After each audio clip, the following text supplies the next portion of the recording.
To już chyba reakcja po tym zatrutym ciasteczku. Okej, czyli mamy trzecią piosenkę w ciągu 40 sekund w jednej. No bo ona jest tak dziwna, tak inna. Tego typu propozycje albo się lubi, albo się ich nienawidzi. Niby takie małe dziecko, ha, ha, ha, hi, hi, hi, a potem po prostu, no mówię, demon wcielony i diabeł. No i daje też duży znak zapytania, czy rzeczywiście widzowie na to będą głosować.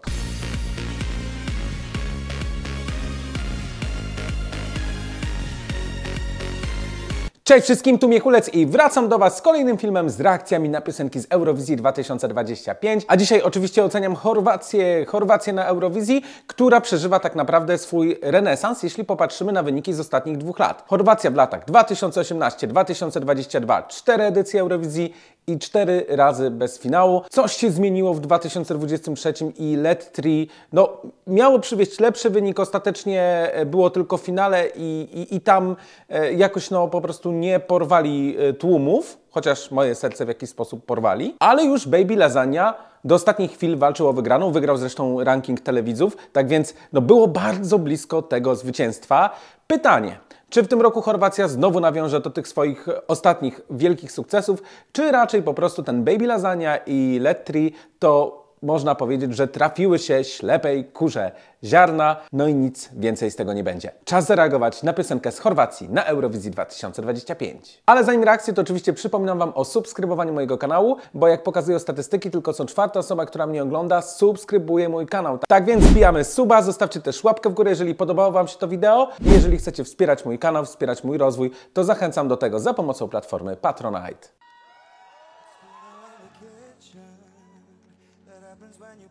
Zaczyna się bardzo ciekawie, bardzo ma hipnotyzujące spojrzenie, to jest świetna kreacja i to jest bardzo sceniczne to, co on w tym momencie robi. Nie każdy ma to na scenie.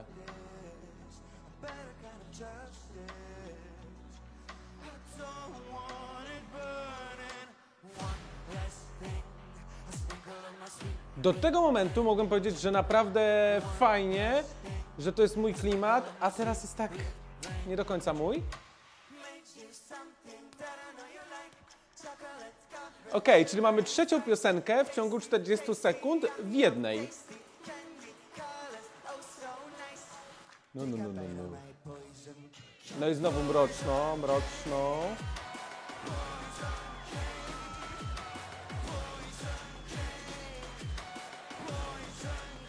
Trochę mam taki vibe, może nie dubstepu, w sensie, że to nie jest 1 do 1 dubstep, no bo dubstep to jest co innego, ale gdzieś tam mi się to kojarzy właśnie z takimi przerywnikami, z takimi właśnie piosenkami sprzed 15 lat. A z drugiej strony jest to jednak bardzo nowoczesne, bo to łączenie tych wszystkich brzmień jest bardzo nowoczesne, no i jak pokazała Eurowizja 2024, no sprawdza się.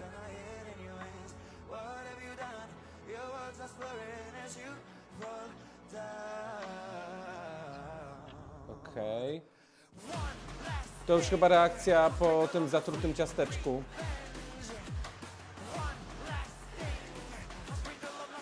No jest to bardzo sceniczne. Tutaj występ odgrywa ogromną rolę, bo nie wyobrażam sobie, że słuchasz tej piosenki pierwszy raz na słuchawkach i ona ci po prostu ponosi, no bo ona jest tak dziwna, tak inna i tak niepoukładana, że tu potrzebujesz jednak wizualu, żeby to jakoś objąć pamięcią, rozumem i jakoś ogarnąć ten temat.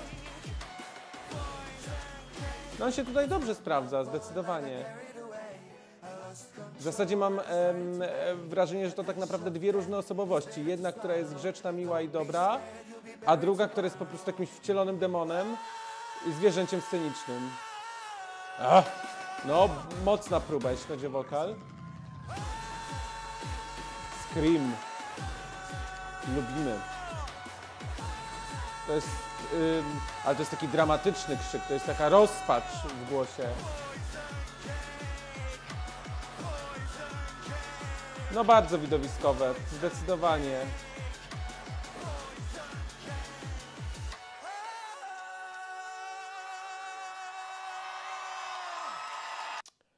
Przyznam się, że ja oglądałem finał Dory i kiedy oglądałem akurat ten występ, to miałem bardzo dziwne odczucia na zasadzie, że albo to będzie bardzo wysoko, albo będzie bardzo nisko, bo no, tego typu propozycje albo się lubi, albo się ich nienawidzi, bo to jest tak dziwne, to jest tak jakieś takie po prostu poplątane, chaotyczne, ale rozumiem, że w tym szaleństwie jest metoda, że można rzeczywiście polubić tego typu występ, bo on przyciąga i sprawia, że rzeczywiście chcesz, żeby ta piosenka pojechała na Eurowizję. Tym bardziej, że konkurencja, powiem szczerze, no może w wersji studyjnej była dość mocna, ale kiedy usłyszałem na przykład na żywo wykonanie zespołu Magazine, czy wykonanie właśnie zespołu Lelek, no to byłem lekko zawiedziony. Uważam, że lepsi wokaliści mieli słabsze piosenki, a lepsze piosenki trafiły na osoby, które no nie do końca jakby udźwignęły temat śpiewania na żywo i w ogóle, wiecie, performance'ów w finale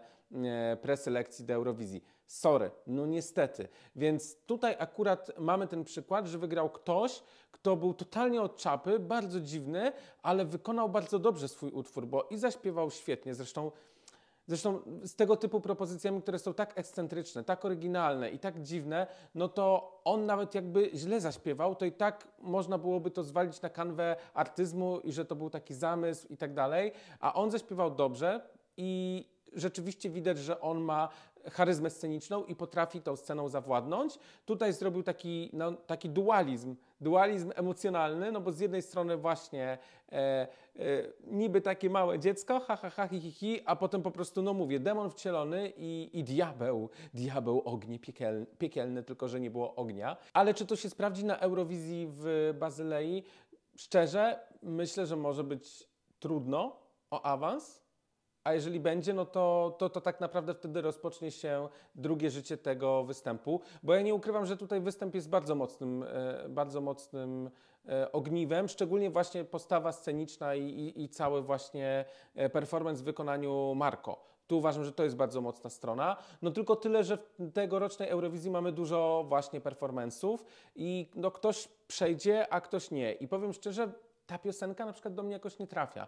Ona jest tak dziwna, że ja nie jestem w stanie jej jakoś mocniej zapamiętać. Widzę też taki scenariusz, że to nie awansuje do finału, no bo po prostu są inne, bardziej takie przyswajalne propozycje, bardziej, no nie wiem, czy eurowizyjne, czy bardziej w tym kanonie właśnie performerskich, jednak bardziej po prostu zapamiętywalne, skupiające uwagę. Chociaż to może być, i mówię, to może być i top 10 finału. Też się nie zdziwię, no bo faktycznie jest to w jakiś sposób przyciągające. Natomiast to, co mnie na przykład bardzo szokowało, bo myślałem, że jeżeli on wygra, no to zdobędzie dużo punktów od widzów, a no jury da go tam na, nie wiem, na 3., 4. miejsce, a tu było odwrotnie, że on u jury zdobył dużą przewagę i gdyby nie ta przewaga, to tak naprawdę on by nie pojechał na Eurowizję, bo w głosowaniu widzów zdobył no ani nie pierwsze, ani nie drugie miejsce, więc to jest bardzo ciekawe, że akurat tak wyszło. No i daje też duży znak zapytania, czy rzeczywiście widzowie na to będą głosować. I to by było na tyle. Dajcie znać, jak Wam podoba się piosenka z Chorwacji na Eurowizji 2025. Ocencie ten utwór od 0 do 10 punktów. Jeżeli podobał Wam się ten film, to koniecznie zostawcie łapkę w górę. Zostawcie też subskrypcję, jeżeli jesteście tutaj po raz pierwszy.